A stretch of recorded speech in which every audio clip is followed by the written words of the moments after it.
اگر کسی کا کوئی ساتھی گم ہو جائے، پہلے یہ بات شاید گم شدہ کے حوالے سے بات کی تھی، کر چکے ہیں، اور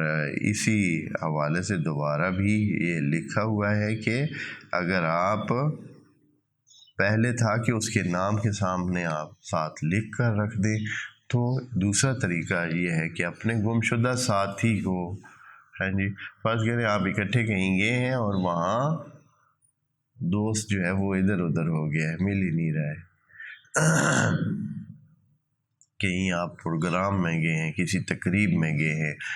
یا مثال کے طور پر جیسے حج پہ گئے ہیں، آج حج پہ اتنی بھیڑ ہوتی ہے ہاں، تو آدمی ادھر سے ادھر ہو جاتا ہے، تو اس کا حال یہ ہے کہ آپ کیا کریں، سورہ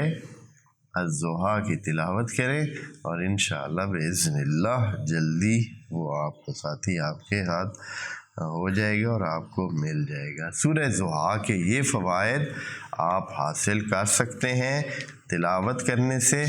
اور انشاءاللہ اگر معنوی اور معنی کے لحاظ سے فوائد حاصل کریں، صراط مستقیم کی پہچان اور اس پر عمل کے حوالے سے آپ نے کوئی وہ سلسلہ کرنا ہے، کام کرنا ہے، سمجھ تو پھر وعلیکم السلام، تو پھر آپ کو سمجھنا پڑے گا، سورہ الضحیٰ کا معنی جاننا پڑے گا، جو کہ ہم ابھی شروع کرتے ہیں، اور انشاءاللہ